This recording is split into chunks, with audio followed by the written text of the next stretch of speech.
Hi, I'm Mike Messier. Welcome to Messier Mantra. On this episode, we have a return guest. His name is Gary Parent. Gary. Pleased to be back, Mike. And you and I were talking offset. We actually know each other a couple of ways, but also we both spent time in Wickford, Rhode Island, yes. Southern part of the state. Beautiful place. Yeah. And for one of your businesses, you were actually making signs, logo signs for businesses. And yes, I made the sign for the Beach Rose. Yeah, oh, you did? Okay. Yeah. So that's a nice, great sign down in Wickford, Rhode Island for a nice diner type establishment. And you also did a sign for me for my acting class a few years ago, core acting. And it was kind of cool because I had this vision. You really lived up to it. You took the yin-yang symbols and you put the theater masks in those symbols. And when you're assigned to do, just on this topic, when you're assigned to do signs for a business, and sometimes people like myself might give you a real, clear visual image, and I bet there are other times when you kind of, make us a sign. Yes. Sometimes you're just on your own. Maybe you can describe for a few minutes someone that, the difference between someone who has a direct instruction and someone who's a little more open to interpretation. Oh, most of the people that came in that were open-minded about me doing it, when they came in my shop, I might have 20 to 50 projects going. And one of the bizarre things is they didn't know what color they wanted. So if I had 3 or 4 projects that were like forest green, they'd go, I like that color, make it that color. Right. So they'd pick that way. As far as design went, I used to draw on my drafting board, which my drafting board was 24 feet long. Wow. So I'd have projects lined up all up and down the board. Yeah. So when they came in and they were looking at all the different projects, they'd kind of see a shape they liked, a color they liked, a font that they kind of liked, and I'd work with them, drawing live right in front of them, and ask them questions. And for the people that didn't know what color that they wanted, I would say, what's your favorite color? And a lot of times they couldn't come up with a favorite color. So I'd say, what's the color you like the least? Just like that. Every time they could tell me the color that they didn't want. Right. And we'd work from there. Wow. And that was an amazing switch for people to realize we take for granted what we like. Right. But we know exactly what we don't like. So in the design, I'd figure out where the building was, what the setting was like, because I liked my signs to look like they'd been there for 100 years. Yeah. So I'd pick up an architectural thing on the building or something that they, like I did some signs for some lawyers, and I hand-carved books on top with the gavel. Yes. And they were the book ends, the book holders, and then hand-carved the names and gold-leafed them, and it was a small sign, but it fit their business and the image that was in their head very well. They didn't have that image in their head. Right. I created that image in their head through just conversation and drawing. I liked what you said, or maybe I didn't like what you said about the negativity. That, what's your favorite vegetable? What's your least favorite vegetable? Broccoli, spinach. It is true. I mean, somewhere along the way, in my opinion, the human condition got, at least maybe in the United States, got to be a negative-based, condition. What don't we like? Well, maybe if we weren't watching, I mean, not to say to live in ignorance is bliss, but the nightly news every night is going to just drown ourselves in murder and other things that are negative. Yes. So then we get this mindset of negativity, of depression. Defeated feelings. Antagonism, and then social media, even myself waking up at 7 o'clock or 8 o'clock in the morning and got to check that internet in case something happened overnight, and then you see some negative stuff from your friends and family on your social media of choice. So with all that said. Yeah, what I find about the news is the news never changes. Right. It's the names and the dates. Yeah. But basically, when they do an autobiography of somebody now, basically the whole skeleton of the book is all done. Right. And they just fill in the names and the dates of when that person was born and the family and all that. But I mean, basically the book is, that's why they get it out so quick. Right. Gary, how do you suggest, just based on your book here, Prisoners of Our Own Beliefs, which we'll talk about more in a moment, but how do we as individuals and as a society kind of rise above this negativity? Do you have any insights or opinions on that? How do we wake up in the morning and feel good? That is a choice. We can turn off the media. We can turn off the radio. You can't get away from the news because somebody's going to tell you about something bad that happened, okay? Right. But you have to allow yourself the mindset where you ride above that. One of my business friends from years ago said, you know, if you get going fast enough, you can hydroplane on crap. Wow. Okay? And it's true. So I've had many, many frustrating things over my lifetime, just like anybody else has. And I had an accident in 1979 where I was pronounced dead at the scene. They told me I'd never walk again. They were going to amputate this arm. I was in a coma for 4 days. Wow. When I came out of that, I was completely reprogrammed, rebooted. All of the negative stuff was deleted. And that was the first time I stood, well, even though I was in a wheelchair, it was the first time I stood up inside myself and said, I'm going to do what I want to do. I don't care what anybody else thinks. And what I instantly got was, they're not living their life either the way they want to live it. Right. But yet they're trying to guide me in mine. Yeah. And if I think more of them than I do myself, then I'm going to follow them. And I'm going to start stealing my own dreams. Right. So I grew up not being able to read or write, and had a sign shop for 12 years as a non-reading, non-writing sign painter. Yeah. Then got divorced, lost the businesses, and spent 6 years on the road writing this book. And I had to learn to read and write to write this book. And I've had a lot of people say, how did you learn to read and write? Well, I'd buy a book. Yeah. Something I was interested in. The first book I bought was Rich Dad, Poor Dad by Robert Kiyosaki. Yes. And then I bought it on tape.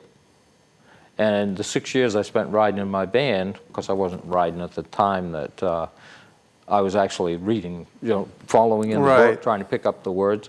I'd stop wherever I wanted. I had no schedule. And I couldn't read the signs, so if I saw a road I liked, I took it. Wow. And I knew south and west. And I knew I didn't want to be in Maine in the winter, so south and west was good for me. South and west I went, baby. So, scratching out the book, I'm left-handed, so when I'm driving, I was driving a van, all the writing was over here. So not only was I challenged, I was trying to write it with my right hand, you know, when I had a thought or an idea. Right. And then I'd stop. Yeah. And that's when I'd look at the book, and if books were darts, they'd be stuck all over the United States right now because of the frustration of trying to figure out what was being said on the tape and keep up, and I still have difficulty with that. Well, I think it's a tremendous book, and I'm flipping purposefully this time. Last time on the show, I just flipped open randomly and enjoyed what I read there, but I want to read a little section here, if you don't mind. No, please do. Actually, why don't you read it? 105. The taking action I found pretty interesting, Gary. Okay. Set goals and run towards them with passion and determination. And by the way, this is only the second time I've read out loud in a situation like this. So, taking action is about moving in a forward direction toward your goals. A key to taking action is to develop systems that work for you. To understand what systems are and how they work, you need to realize that everything you do, everything you have done, and everything you ever will do has a system hidden within it. Can systems be good and bad, yin and yang? Or? Absolutely, Yeah. yes. Because there are systems that will defeat us. Right. And there are systems that will help us achieve our goals. And knowing the difference between those two systems is also backed by the stories people tell. There are two stories in the world. That's it. Okay. And they come from all different kinds of people. The stories are the one that will tell you that you can do something and the one that will tell you that you can't. When you talk about the systems, sometimes I think literally, and I think judicial system. Right now, as trivial it might be, in the big picture, there's a whole, NFL system with National Football League with our buddy Tom Brady and his Deflategate situation, which intrigues people to no end. Yep. Intrigues me, because I like to keep it light as far as my media information, and so Deflategate's about as deep as I want to get sometimes. Otherwise, I'll fall into that funk. But you talk about an actor, my acting system. Musicians would have their writing systems, and I'm sure there's other things. If you're in the prison system, you go up against a whole big deal, or Yes. The medical system, et cetera, et cetera, et cetera. So I think it's very interesting what you're talking about. One of the books that I plan on writing later is Habits, Patterns, and Systems. Okay. Okay, because the habits create patterns, and those patterns are what great systems are built on. Walmart didn't just happen. Right. Okay, he started he was in a 2-car garage, started selling stuff out of one bay, and it became one of the biggest companies in the world because he watched the habits of people and the patterns of their shopping. Right. And created a system that fit that, and all of a sudden it exploded into the giant it is today. And I bet in those big stores, which I shop at all the time, they probably have, well, you're going to go for your bottled water, but first we're going to send you through the potato chip aisle. Absolutely, yes. Because when you're searching for water, you want that saltiness, which is going to make you want water, and et cetera, et cetera. They don't, I bet there's a whole system there where they don't want you to get your water right away, because then you'd be in and out. They want you to fight, let's see if they want some chocolate. And Yeah. Robert Cialdini has a great book. I think it's Influence in the Psychology of Persuasion. Okay. It's the #1 book on basically habits, patterns, and systems that are out there. It's not really about that. Right. But that is, if you boil it down, that's what it's about. Yeah. And it was about Robert Cialdini himself had promised his son a toy. Well, as everybody, he's out Christmas Eve trying to find this toy. Right. And they couldn't find the toy anywhere. And he was willing to pay more than what the toy was worth to get it. Wow. Okay? And he met one of his neighbors there, and he said, "You don't know what's happening? You don't know why this is happening?" Right. He said, "No, what do you mean?" He said, "In September and October, they start advertising on television the toy that's going to be the toy that all the kids want, right? Right. And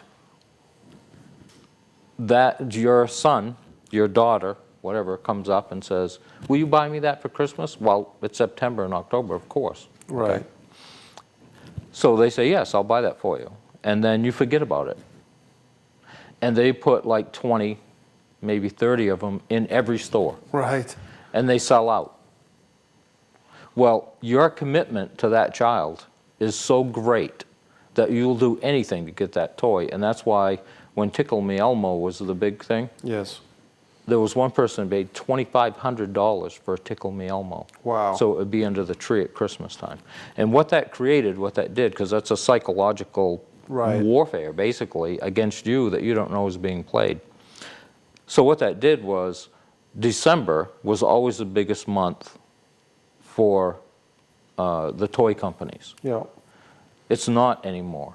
January and February are the biggest months because all of the letdown from not being able to buy that toy, you tell them when they're looking under the tree for that toy, don't worry, I'll get you one after Christmas. Right. And they go buy it and they buy other toys too. So they actually Wow. spend more than they would have for Christmas. And on it goes. Yes. Where is the joy of Christmas?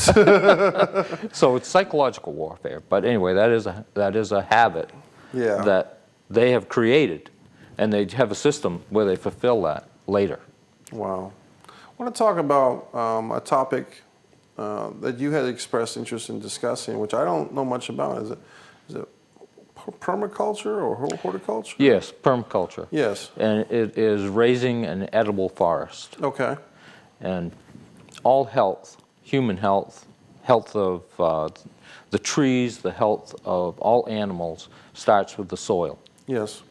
So permaculture is a natural way to grow plants, and it's a 7-layer system.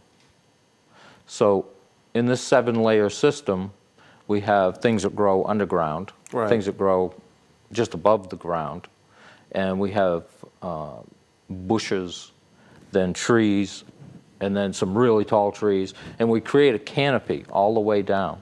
And they are companion planting is the big thing. Native Americans used to use beans, corn, and I think it was squash. Right. And each one of those would feed the other one. What they used was not what the beans used and not what the corn used, but they would help each other grow, and they would shade the earth around it so the sun wouldn't burn the soil up. Wow. And it would keep the worms there, it would keep all nature in that little pocket. Well, if you do that with a whole forest, then the whole forest is edible with nuts, fruit trees, berries, strawberries, beans, onions and beets and all these things, then they're all, and they're all companion planting. Right. Then they will all nurture each other and keep each other healthy. Now, you will find when you plant some things together, one will get pushed out. Right. Because it doesn't belong there. And if you start a permaculture place, you don't really have to know companion. It's a good idea to have an idea, but you start putting things together, and all of a sudden you'll find your strawberries are growing over here instead of over there where you planted them. The tomatoes are over there instead of over here. And it will sort itself out over time where it will keep itself healthy. That's what nature does. Right. That's why it's nature. Yes. Yeah. You can't stop nature. And nature got it right. It's us that keep messing with it. Right. You know. But you could spend 10 generations trying to keep nature from encroaching on your property. Right. So you spend all this money. Well, what permaculture is a way to let nature come in and be part of your life and keep that soil good and healthy. Because the healthier the soil is, the healthier the plants are. And then when we consume them, the healthier we become. I saw that a kind of a local franchise, I won't give out the name, but an eatery, a restaurant that has some popularity, and put some signs up recently, which is kind of a mixed thing, but they said, you know, we're no longer using additives, preservatives, you know, engineered food or whatever, GMO or something like that. And I was like, okay, that's great. You feel good about it. Yeah. And then you're like, what did I have last week? That's right. That is true, because we never know, you know.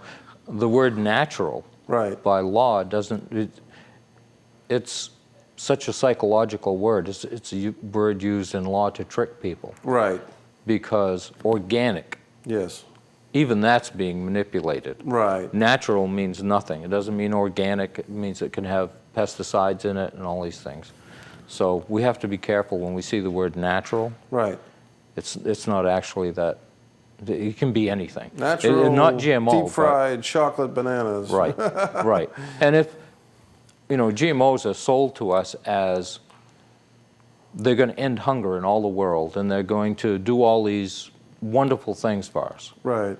We have no proof that they're not going to do that, but my problem with GMOs is this. If they're patented corn, or whatever it is, they're growing soy, blows over onto an organic farmer's place, that farmer can lose his farm for patent infringement. Oh. Okay, and this is happening all over the country. Right. The other thing is, name one company, I don't care who it is, one company, that if they created something that's going to embetter the world, that pays hundreds of millions of dollars a year to keep the name off the product. If you created a great window, right, and it was going to save 50% on your fuel bill, Would you pay hundreds of millions of dollars to keep your name off in it? No, you'd want to put it on it. Yeah, absolutely. You'd be fighting to get it on there. Right. And they're fighting to keep it off. That just makes me nervous, that's all. And there's no real science. They won't allow science to study this stuff, but there's no real science that says that it's bad. Yeah, it seems like we've become a high fructose corn syrup nation for the time being. Like, Yes, and we know that that's bad because that is a man-made sugar. right. And only natural sugars work with our body. Any man-made sugar has been processed and bleached, and it has no conductivity in it. It has no value whatsoever for the human body. And that's where, when you eat that, the body doesn't know what to do with it. So it starts to store it in fat. It stores it in tumors. It stores it in different pockets here and there. And we call those trash cans. Human trash cans. Yes. A gentleman I spoke to on the phone once called sugar white death. And it was pretty. It is. Pretty deep, statement. And on a happier note, let's go back to the book. But you know what? Before we go back to the book, just for a minute, what can people do? Because I know that a conflict I have and a lot of people have is we love to go to our finer, markets and eat the best foods and buy. But it seems like they're so expensive. Do these natural, holistic foods have to be that expensive, you think? Or is that inflation for a premium price because people know that the certain quality of food is desired by a certain clientele? The organic food costs more. Okay. Because there's no federal funding for that food. Okay. So like the cattle industry is funded, the corn industry is funded, but if you have an organic license, right? Okay, there's not only is there no funding for that, but to get a license, an organic certified license for a small farm, it's $10,000 for that license. Oh, if you're a cattle farmer or a corn farmer, you don't have to have that license at all, and you're funded on top of it. So we're paying a premium for our health. Life is a decision. When will you make a decision to change your life? Page 25. So people are out there, when they say, decision. When will I make a decision to change my life? Was there, you mentioned, I think it was off camera though, you mentioned there was a system when you had your accident and you had that decision. Tell us a little more about that. Well, because my circle of influence was all around me, right? And I'm in a wheelchair, and my arm was trashed and everything. And I'm thinking to myself, okay, now I've been in martial arts for 19 years. Right. I was getting ready to go to the Nationals when I had the accident. And I said, I got to get out of this chair. And if I can wiggle a toe, that was actually how it started. I started being able to wiggle my toes, and within 6 months I was back to running a mile a day. Now, we can give that credit to the doctors. I don't care, they saved my life. And that part, when you're broken, right, the emergency room's the place to go. They work miracles. Yes. And in that process, or while I was still in the wheelchair, people were telling me, they said, what are you going to do? I said, well, I want to be an artist. Well, you go broke. I said, I don't know if you noticed this or not, but not only am I broke, I'm broken. Yeah. And that was the first time I've stood up inside myself and decided, I'm going to do what I want to do. Right. And I don't care who thinks what. And that's what it takes. It takes that personal courage to stand up inside yourself. I had somebody say to me one time, it must be tough going through life with no spine. I was like, yeah, thanks. But it's that has hung with me, because when you find yourself in the face of challenge, right, you have to grow a backbone to stand in that spot. No matter how scared you are, no matter how much your knees are knocking, doesn't matter. You have to take that stand. And that can be health, that can be, it can be anything at all. When you're faced with a challenge, don't really listen to what's going on outside you. Listen to what's going on in here. Right. Because this is the most important thing. And that's how many people pull themselves out of these situations. That was something else a businessman taught me. You don't have problems. You can't get rid of problems. You have situations. Right. Those are solvable. Yeah, a friend of mine, we joke because my buddy has a catchphrase that he always uses inadvertently. He says, "Well, the problem is," Yeah. and one time I caught him. I got a little up on him, and I said, "Hey man, you're always saying the problem is, but how about the situation is?" I kind of pulled that on him because I was like, yeah. if we're always saying that, whatever it is, my job, my parents, my wife, is the problem is that it is a problem. If it's just, it is what it is, it's a situation. Problems have a tendency not to go away. Right. Where a situation usually is solvable. Right. But you have to be thinking and you have to stand up inside yourself to make that happen. And isn't it, and this happened to me about a week ago, isn't it a shame when situations occur, and for me, Gary, this is what I have a problem with personally, is something could be 90, 95% great, 99% great. Mm-hmm. That one little sliver of negativity, whether it's one person saying one comment, to take it to an extreme. Hey, how come that person saw what I wrote on Facebook but didn't give me a thumbs up? How many people, especially younger people, get all worked up about that stuff? This person blocked me. All these things are just throwing this negativity onto the fire that already exists of the human condition of insecurity. Well, one of the things I've learned to do is to actually compliment the person that throws negativity on me. But I do it in a special way. Okay. Okay. I had this guy, I was doing a video on making juice. Right. For cleansing, for detoxification. And he said, "You do realize that you're sick and you're fat and you have no business making these videos because of that." And it just went on and on and on. Right. And I said, "Whoa, thank you very much. I had no idea. You are extremely perceptive. Or did you get together with a group to figure this out?" And he was so mad. Right. And so he got back at me again, right? Yeah. And I did another thing where I said, "Now that we know each other, okay, maybe we can be friends." Yeah. And no, we couldn't be friends. Okay. And that was a blessing. Right. Because I don't need those people in my life. Yeah, you don't need this negative jerk in your life. Right. Well, we've come to the end of this episode, but I'm sure we're going to have you back on again, Gary. Well, thank you. Time flies on the Messier Mantra.